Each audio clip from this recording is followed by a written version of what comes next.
नमस्कार, point blank में आपका स्वागत है। मैं हूं सुधीर चौधरी और पॉइंट ब्लैंक में आज हम बात करेंगे गुजरात के मुख्यमंत्री नरेंद्र मोदी से। और मोदी साहब आजकल जमीन पर हमारे हाथ नहीं आ रहे हैं, इसलिए आज हम हवा में उनसे मिल रहे हैं। हवा में किसी तरह वो हमारी पकड़ में आए हैं क्योंकि वो चुनाव प्रचार में लगे हुए हैं और इस वक्त मोदी साहब हमारे साथ हैं। मोदी साहब, स्वागत है आपका। नमस्ते भैया, नमस्कार सबको।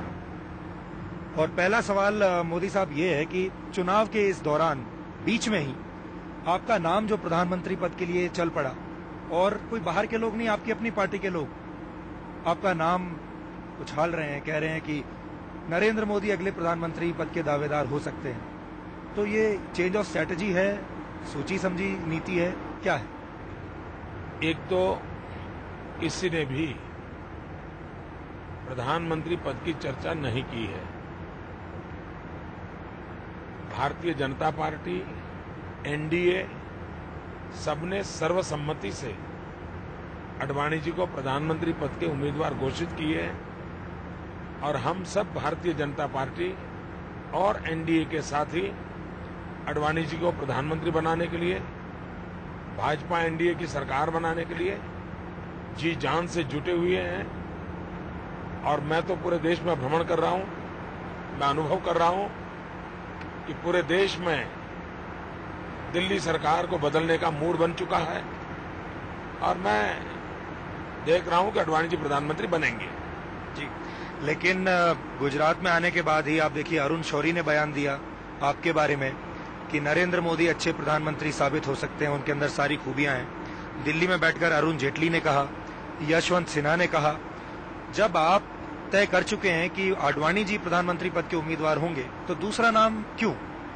उन्होंने न ही आडवाणी जी के बदले में बोला है, न ही इस चुनाव के लिए बोला है और न ही प्रधानमंत्री बनाने के संबंध में बोला है। आप उनके शब्दों को गौर से देखिए, उन्होंने ऐसा नहीं बोला है। लेकिन मतलब जो उनसे निकलता है वो यही है कि आपको हो सकता है इस बार नहीं, लेकिन अगली बार, अगले चुनाव में आपको इस पद के लिए प्रोजेक्ट किया जाएगा या अभी से किया जा रहा है। देखिए, मतलब अगर बात है मतलब का, तो मैं भी मतलब निकालता हूं। राजनीति तो है ही सारे इशारों का खेल। तो मेरा मतलब यही निकलता है कि आडवाणी जी प्रधानमंत्री बनेंगे और भारतीय जनता पार्टी विजयी होगी। और उसके बाद अगली बार? मैं तो आज शाम तक का ही सोचता हूं, कल का भी नहीं सोचता हूं। हमारे स्टूडियो में कांग्रेस के कुछ नेता आए हुए थे जिस दिन ये खबर चल रही थी, जब बीजेपी के कुछ नेताओं ने आपका नाम सजेस्ट किया। तो कांग्रेस के नेताओं का ये कहना था कि बीजेपी ने रेस के बीच में ही अपना घोड़ा बदल लिया क्योंकि उनका कॉन्फिडेंस जो है थोड़ा लो था। तो ये इसको वो कहते हैं मिड टर्म करेक्शन किया है बीजेपी ने। आप देखिए, आप कांग्रेस के इलेक्शन कैंपेन को देखिए और कांग्रेस की हालत कितनी बिगड़ी है। अगर सचमुच में इस देश के पॉलिटिकल पंडित निष्पक्ष भाव से एनालिसिस करते हैं तो बहुत अच्छी स्टोरी बन सकती थी और देश की जनता को सही बात मिल सकती थी। लेकिन कोई न कोई वेस्टेड इंटरेस्ट कारण होंगे जिसके कारण इन बातों को दबा दिया। जिसमें मैं उदाहरण देता हूं, कांग्रेस पार्टी पहले न्यूक्लियर डील, ग्रामीण रोजगार, इन विषयों पर अपना चुनावी कैंपेन शेप कर रही थी। उसके बाद वो युवाओं पर कर रही थी और उनको लगता था युवा वाला अगर मामला बन गया तो राहुल को लेकर के चल पड़ेंगे। तीसरा, वो परफॉर्मेंस पे आना चाहते थे। आपने देखा हर चीज में वो विफल गए। अल्टीमेटली उनको राहुल को भी छोड़ना पड़ा, न्यूक्लियर डील को छोड़ना पड़ा और अल्टीमेटली कहना पड़ा कि हम मनमोहन सिंह जी को लेकर के चलेंगे।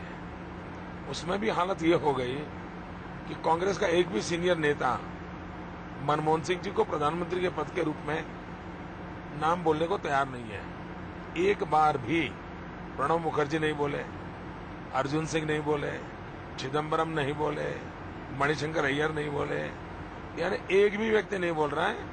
सिर्फ सोनिया जी का परिवार बोल रहा है कि प्रधानमंत्री के उम्मीदवार हमारे मनमोहन सिंह जी हैं। यानी एक परिवार के वो उम्मीदवार हैं और वो परिवार मेहनत भी कर रहा है। देखिए, पर इसमें जब परिवार का आदमी अगर उम्मीदवार है तो आप कहते हैं परिवारवाद को बढ़ावा दे रहे हैं। पहली बार ऐसा हो रहा है जब गांधी परिवार ने अपने परिवार के बाहर के किसी व्यक्ति को चुनाव से पहले प्रधानमंत्री पद का उम्मीदवार घोषित किया है। तो एक तरीके से अगर आप उनका पक्ष देखें तो ये परिवारवाद को तोड़ने वाली बात हुई। देखिए, उनके दिमाग में बहुत साफ था, लेकिन उत्तर प्रदेश में राहुल गांधी बुरी तरह विफल हुए, वे क्लिक नहीं हुए। उसके बाद राज्यों के चुनाव आए, उसमें भी उन्होंने काफी भ्रमण किया, लेकिन वो परिवर्तन ला नहीं सके। अल्टीमेटली कांग्रेस को भी ध्यान में आया है कि भाई मामला जम नहीं रहा और ये मजबूरन।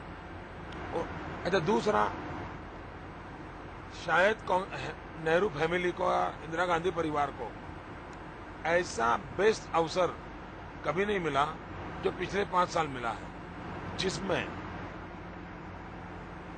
पावर हर प्रकार का एंजॉय करना, अकाउंटेबिलिटी बिल्कुल नहीं, रिस्पॉन्सिबिलिटी बिल्कुल नहीं, महंगाई बढ़ी तो मनमोहन सिंह को सवाल करना, और अच्छा हुआ तो सोनिया जी के आशीर्वाद के बिना कुछ होता नहीं है।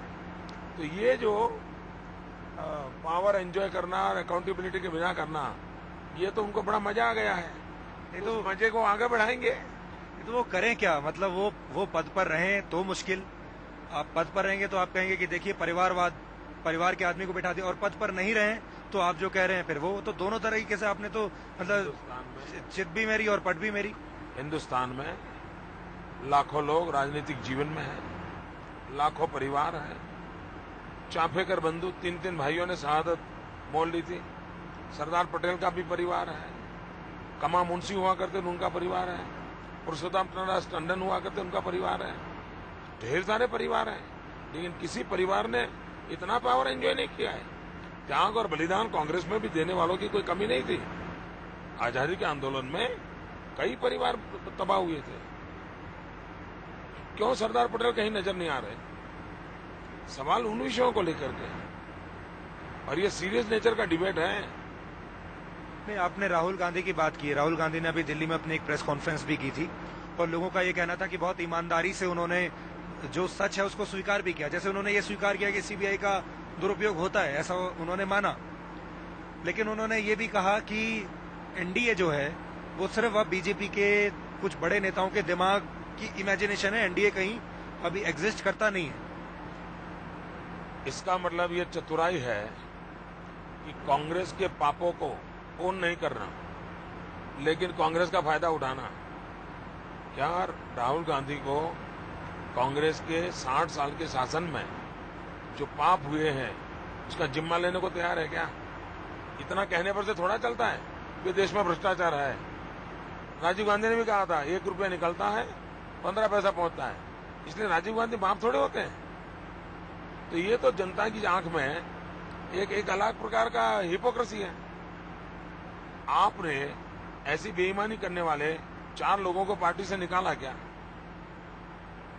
अगर ये है तो कुछ तो करो, आप स्टैंड करो। मान लीजिए आप कहते हैं सीबीआई का दुरुपयोग हुआ, तो आपने उस संबंधित मंत्री को हटाया क्यों नहीं? आप तो पावर में है।